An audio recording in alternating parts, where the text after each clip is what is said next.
This doesn't mean every account of an unusually tall person was fabricated. It means the evidentiary standard was different.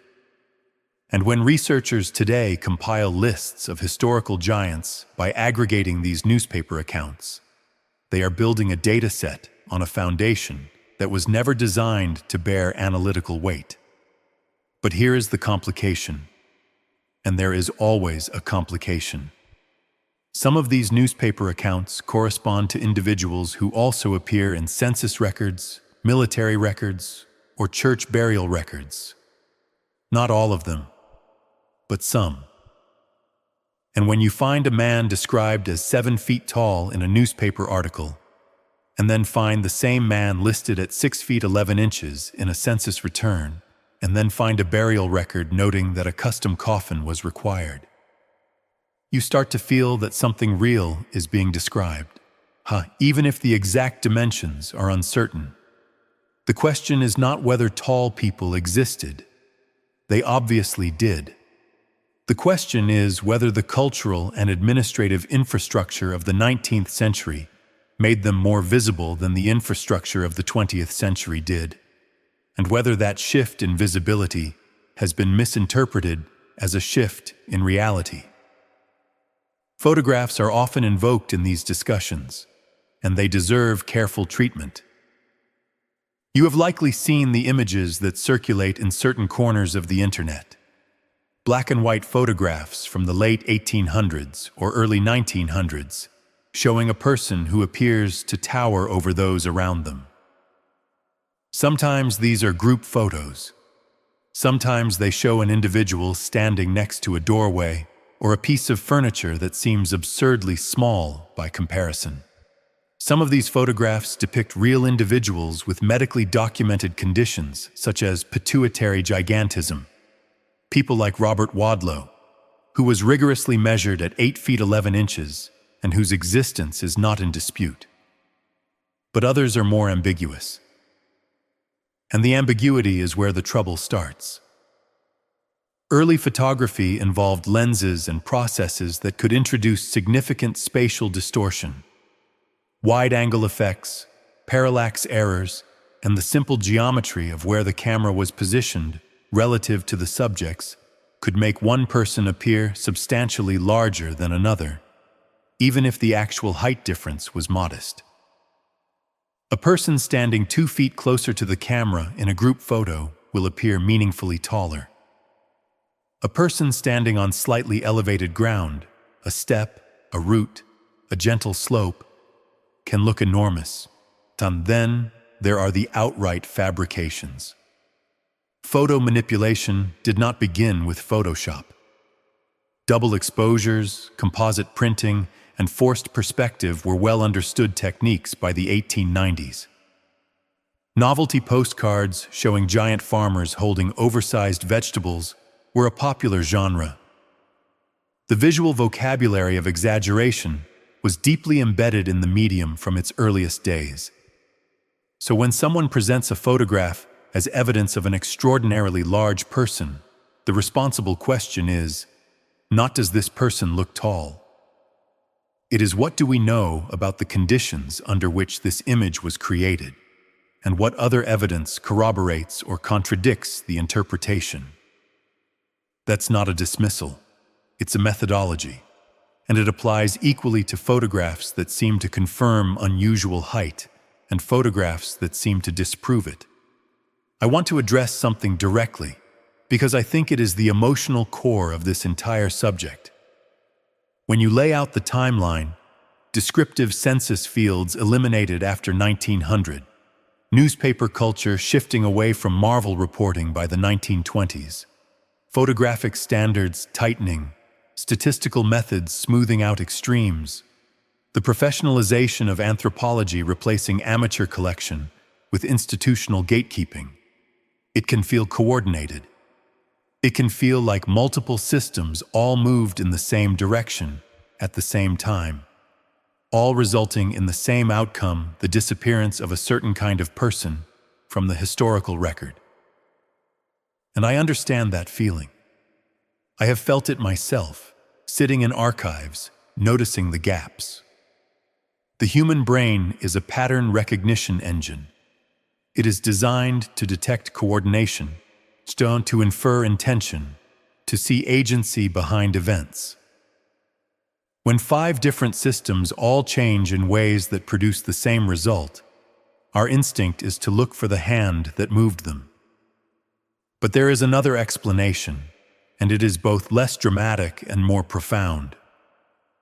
All of these changes, the census reforms, the journalistic professionalization, the statistical revolution, the photographic standardization, were expressions of a single underlying cultural shift: the modernist commitment to precision, repeatability, and institutional authority. They weren't coordinated by a secret committee. They were coordinated by an idea. The idea that knowledge should be systematic, that data should be clean, that outliers should be verified before they are accepted. That idea reshaped every domain of public life between roughly 1880 and 1930. It gave us modern medicine, modern engineering, modern governance. It also, inevitably, created a system in which certain kinds of knowledge, anecdotal, local, experiential, anomalous, were devalued, not suppressed, devalued, moved from the center of the record to its margins, and then, over time, forgotten. The giants, if we want to use that word loosely, to mean people of extraordinary but not impossible stature, didn't disappear from the earth. They may have disappeared from the kinds of records that survive. There is one more phenomenon I want to explore, because I think it explains much of the intensity that surrounds this subject online. When complex historical processes are compressed into simple narratives, the result is almost always suspicion. Consider if I tell you that before 1900, many people over 7 feet tall were recorded in official documents, and after 1900, they mostly weren't. That sounds like something happened. It sounds like an event. It sounds like a decision was made. But that sentence compresses 60 years of bureaucratic evolution, hundreds of thousands of individual enumerators, multiple competing statistical philosophies, and an entire transformation of American civic culture into a single before and after binary. The compression itself creates the mystery. This is not unique to the question of historical height records. It happens everywhere. Before 1970, food tasted different. Before 1950, buildings were more beautiful.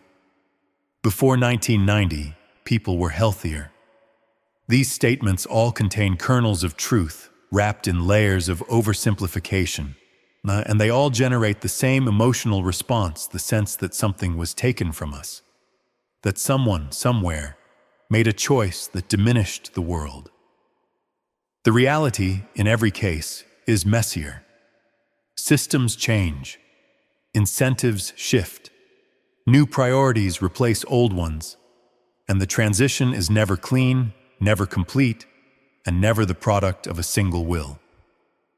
But mess doesn't make for compelling content. Mess doesn't generate the satisfying click of a puzzle piece snapping into place. And so the mess gets compressed, and the compression gets mistaken for evidence. And the evidence gets assembled into a narrative that feels true precisely because it is too simple. I am not saying that everyone who finds these patterns suspicious is wrong. I am saying that the suspicion itself is a product of how the information is encountered, in fragments, each out of context, stripped of the bureaucratic tedium that actually explains most of it. I went back to that census page, the one from Pickaway County, 1870. The man listed at 6 feet 9 inches. I tried to find him in other records.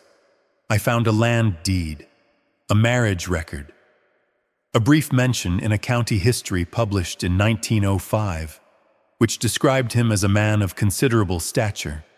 No height given, no number. He existed. Something about him was unusual enough to note. But the specifics, the hard data, the measurement, the number. Those exist in exactly one place, a census form, filled out by an unknown enumerator using unknown methods on an unknown day in 1870. Is that a fact? Is it an estimate? Is it a rounding error, a boast, a clerical artifact? I don't know. And here is what I have come to believe after months of this research. The not knowing is the point. Not because the truth doesn't matter, but because the way we encounter records, the way we invest them with authority, the way we treat a number on a government form as more real than a number in a newspaper article, the way we assume that modern methods reveal truth while older methods concealed it. All of that tells us as much about ourselves as it does about the past. We live inside systems of record. We are born into them, documented by them, and eventually archived within them. And those systems are not neutral. They are not transparent windows onto reality. They are instruments, built by specific people, for specific purposes, at specific moments in history. They capture what they were designed to capture. They miss what they were not designed to see. And what they miss does not, by virtue of being missed, cease to exist. The question that keeps me awake, the one I cannot resolve and do not expect to resolve, is this: how much of what we believe about the past is a property of the past itself, and how much is a property of the records that survived? We navigate the present with the assumption that our instruments are adequate, that our data is comprehensive, that our categories are correct, that our methods capture what matters. But every generation has believed that about its own instruments, and every generation has been, in some meaningful way, wrong. Not about everything, but about something. The records changed. That much is certain. Whether the world behind them changed in the same way, at the same time, and for the same reasons, that is a question that the records themselves cannot answer. It started the way most quiet obsessions do, not with a dramatic revelation, but with a discrepancy. I was sitting in the reading room of a county records office in central Ohio, scrolling through census returns from 1870. I wasn't looking for anything unusual. I was doing genealogical work, tracing a family line back through 4 generations of farmers and tradesmen. The kind of project where you spend 6 hours squinting at faded handwriting and feel grateful when you find a middle initial. But on one page, a page listing a household of 7 in rural Pickaway County, I noticed something that made me stop. Under the column for physical description, the enumerator had written, for the head of household, a height of 6 feet, 9 inches. I paused. That's tall now. In 1870, it would have been extraordinary. I kept scrolling. On another page, a different household, 6 feet, 7 inches. And then, 3 pages later, a man recorded at 7 feet, 1 inch. I want to be careful here. I'm not telling you these numbers prove anything. I'm telling you they were written down by a government worker on an official form in a specific year. And that when I went looking for similar entries in records from 30 or 40 years later, they became much harder to find. Not because I believe tall people vanished from the earth, but because the way we collected data, the way we defined what was worth recording and how, changed dramatically during that window. And those changes are worth understanding, because they shaped what we think we know. This is not a story about giants. It's a story about records. To understand what 19th century census records actually tell us, you first have to understand how they were made. The United States Census, mandated by the Constitution, has been conducted every 10 years since 1790. But for most of the 19th century, the process was radically decentralized. There was no permanent census bureau until 1902. Before that, each census was essentially a temporary operation, assembled from scratch, staffed by political appointees and local hires, and governed by instructions that varied significantly from decade to decade. The enumerators, the people who went door to door, were often postmasters, school teachers, or minor political figures. They received a set of written instructions, but the application of those instructions was remarkably inconsistent. In some districts, when enumerators recorded physical descriptions in great detail, height, weight, complexion, visible disabilities, even temperament. In others, these fields were left blank or filled in with estimates, and that's a crucial point. Many of the height figures recorded in 19th century census returns were not measured. They were estimated by the enumerator, by the subject, or by a family member answering on someone's behalf. There was no tape measure. There was no standardized protocol. There was a man with a pencil and a form standing in a doorway, making his best guess. So when I found those tall figures, 6'9", 7'1", I had to ask, were these accurate? Were they exaggerated? Were they the result of a boastful farmer rounding up by 3 inches? Or were they honest approximations recorded by someone who had no particular reason to lie? The truthful answer is, I don't know, and neither does anyone else. The records exist. The methodology behind them is imprecise. Both of those things are true at the same time, and learning to hold both of those truths simultaneously is, I think, the beginning of a more honest relationship with historical data. Something significant happened to American record-keeping around the turn of the 20th century, and it wasn't subtle. The establishment of the Permanent Census Bureau in 1902 was part of a much broader movement toward what historians call the standardization era, a period roughly spanning 1890 to 1930 in which government, industry, and science all converged on the idea that consistency was more valuable than detail. In practice, this meant that many of the descriptive fields that had appeared in earlier census forms were eliminated. The 1900 and 1910 censuses dropped or reduced categories for physical description. Height, weight, and complexion, once recorded with varying degrees of enthusiasm, were increasingly excluded from the standard enumeration form. The logic was administrative. These fields were unreliable. They slowed the process down, and they weren't necessary for the census's primary constitutional purpose, which was apportionment of congressional representation. This is a perfectly rational explanation, and it is almost certainly the correct one. But it also means that a specific category of data, the physical descriptions of ordinary Americans, effectively disappeared from the public record during exactly the period when modern statistical methods were being developed. The data didn't stop because the people changed. It stopped because the forms changed. And here is where something interesting happens in the minds of people who encounter this shift. If you're researching the 19th century and you find multiple references to unusually tall individuals in census records, in county histories, in local newspaper articles, and then you move into the 20th century and those references thin out dramatically, the pattern can feel like evidence of something. It can feel like erasure. Like someone decided these people shouldn't be documented anymore.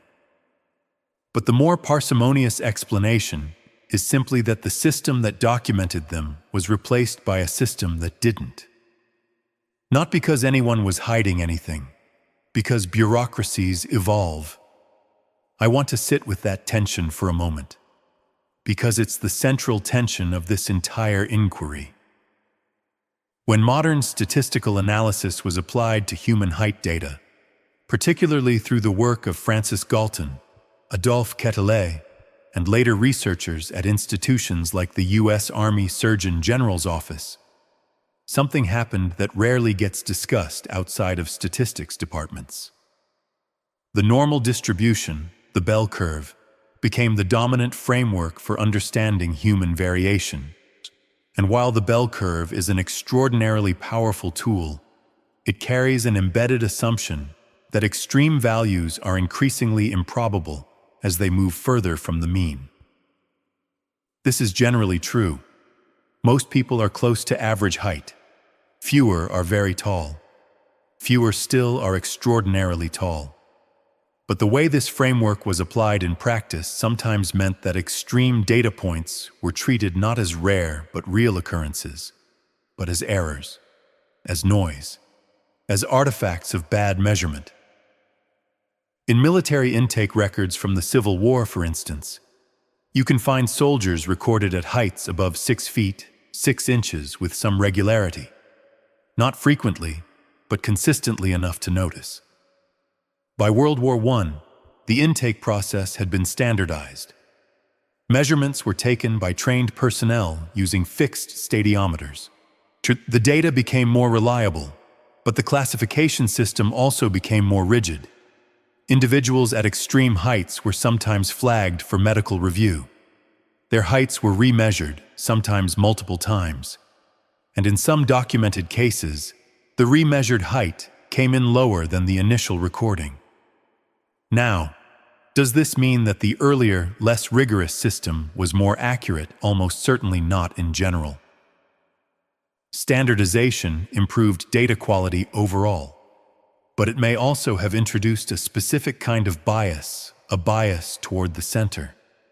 A tendency to sand down the extremes, not through conspiracy, but through the ordinary mechanics of quality control. When you flag every outlier for re-examination, you will inevitably revise some genuine outliers downward. That's not suppression. It's methodology. But the result, in the aggregate, is a data set that looks slightly less extreme than the population it represents.